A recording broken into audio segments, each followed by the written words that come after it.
Let's talk about one of every traveler's worst case scenarios, losing your passport. I get asked this question all the time. I lost my passport, or I just realized my passport is expired and I'm about to leave. What do I do? The good news is there are clear steps that you can take to fix this as quickly as possible. But the exact path you take depends on a few key factors. This video is specifically for US citizens, and I'm breaking it down into two very clear situations. First, what to do if you realize your passport is lost before your trip while you're still at home. And second, what to do if you lose your passport while you're already traveling abroad. Even though this hasn't happened to me personally, I travel a lot, and this is one of the most common questions I get. I've done the research, so I know exactly what to do when the inevitable happens to me someday. So consider this your calm, step-by-step plan just in case. Welcome to World Wanderers. We're Alicia and Will. Come wander the world with us. Let's start with a situation where you're still at home, your trip is coming up, and you either can't find your passport or you just realize it's expired or about to expire. First, a quick but important reality check.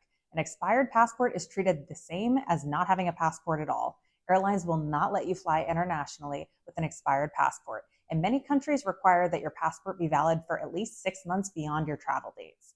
So if you realize your passport is missing or expired, the next steps depend on how soon your trip is. If your passport is lost, the first thing you need to do is report it lost or stolen to the US State Department. Once it's reported, that passport is immediately invalid and can't be used by anyone else. The easiest and fastest way to report a lost or stolen passport is online through the US State Department website. I'll put a link in the description to this. Once you submit this form, that passport is immediately invalidated. Even if you find it later, you can't use it again. You'll still need a replacement.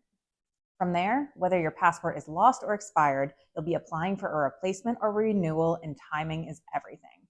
And this is where a lot of people get confused, so let me simplify it. If your passport was lost, stolen, or damaged, you are not renewing it. You'll be applying for a replacement passport, which means you're essentially starting over with a new passport. On the other hand, if you still physically have your passport and it's simply expired or about to expire, and it was issued when you were 16 years or older and isn't damaged, then you can do a passport renewal. Renewals are usually easier and slightly faster than replacements. One important thing to know here is if your passport is expired and you've lost it, that is still a replacement, not a renewal. Now let's talk about timing, because that's what really determines how stressful this is. If your trip is still far off, you can usually use the normal passport process. Routine processing technically takes 4 to 6 weeks, so this option only works if you have time. Now, of course, it sometimes comes way faster than that, but I wouldn't count on it. If your trip is coming up sooner, you can request expedited service. Expedited processing shortens the timeline to 2 to 3 weeks and is available for both renewals and replacements. There is an additional fee, but for most travelers, it's worth it for the peace of mind. If your trip is within the next 14 days, this is when you'll need to shift gears. The fastest way to get a passport is this situation is going to be scheduling an in-person interview at a US passport agency. These agencies handle urgent travel and can sometimes issue a passport the same day or within a couple days. To do that, you'll need to have proof of travel, like a flight confirmation, along with identification and any documents related to your lost, stolen, or expired passport. If you're willing to be flexible about which passport agency you visit and when, you'll have much better chance of getting an appointment quickly. I'll link the map of locations in the description, but this is what it looks like. The dots in blue are current locations and purple are just planned locations at the moment. So basically, you're going to go to passportappointment.travel.state.gov. You'll click on I want to make a new appointment at a passport agency. You'll confirm that you have international travel plans, pick your departure date on the calendar, and remember this needs to be within 2 weeks. Then select whether you need a visa or not. For most leisure travel, you won't. And then you're going to put how many members of your family need this service. So if it's only one person with a lost passport, you'll just put 1 and hit next. Now here's where you'll enter your zip code of where you want to have the appointment. So if you're at home, put in your home zip code and it'll show a list of the closest centers. Select the location you want to travel to and then click the drop down under the day you want to go. Select a time from the list and hit next. Enter your personal info and the appointment will be reserved for you. So let's talk about what actually happens when you go to an urgent in-person passport appointment. First is that this is not a quick walk-up situation. You'll arrive with a scheduled appointment time and you'll go through a security screening similar to airport security. Once you're inside, you'll check in and wait until your name is called. When you meet the passport agent, they'll review your documents, things like your application, your identification, proof of travel, and any paperwork related to your lost, stolen, or expired passport. Now for the million-dollar question. Do you walk out with the passport? Sometimes yes, but not always. In certain urgent cases, passports can be issued the same day, especially if your travel is imminent. In other cases, you may be asked to return later that day or the next business day to pick it up. It depends on the agency, their workload, and how close your departure date is. What's important to know is that these agencies are designed for urgent travel situations. If they accept your application, it usually means that you're on track to receive your passport in time for your trip. If there's an issue like missing documents or eligibility problems, the agent will tell you what needs to be fixed. This is why checking requirements ahead of time is so important. You'll also be told exactly when and how you'll receive your passport, whether it's same-day pickup, next-day pickup, or another clear timeline.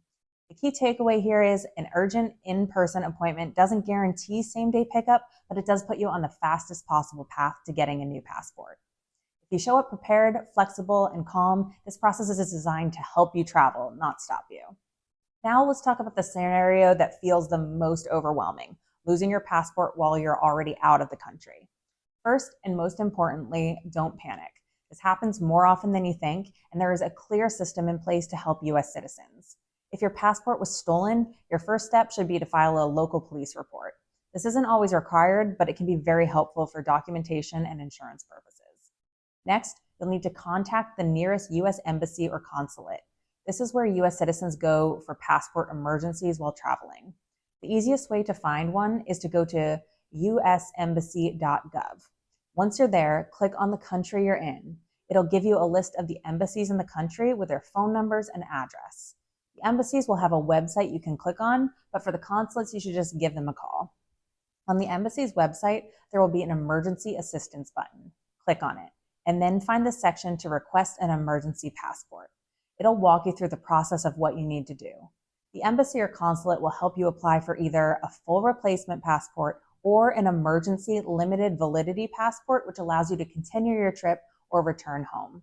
In many cases, emergency passports can be issued within 1 to 2 business days, but timelines vary depending on the country, the location, whether it's a weekend or holiday, whatever. You'll typically need another form of photo ID if you have one, passport photos, proof of U.S. citizenship like a copy of your lost passport, and proof of onward or return travel. If you're in the middle of a longer trip, the embassy will walk you through whether you can continue traveling or if you'll need to adjust your plans. One very important thing to remember, airlines will not allow international travel without a valid passport, so showing up at the airport without one is not an option. The embassy step is essential, and they're going to be your lifeline. Losing your passport is stressful, but it doesn't automatically mean your trip is over. If you're still at home, the focus is on timing and replacement or renewal. If you're already abroad, the focus is on the U.S. embassy or consulate. Either way, you've got a plan. This is one of those things you hope never happens, but knowing what to do ahead of time makes all the difference. And don't beat yourself up too much. Accidents happen, and the more you travel, the more opportunities there are for this to happen. It just comes with the territory. If this was helpful, please give it a like so YouTube knows to share it with travelers like you. And leave a comment with questions, because if you are wondering, someone else definitely is too. Let's help each other out. Thanks so much for watching, and if you want more travel tips, please consider subscribing. Safe travels.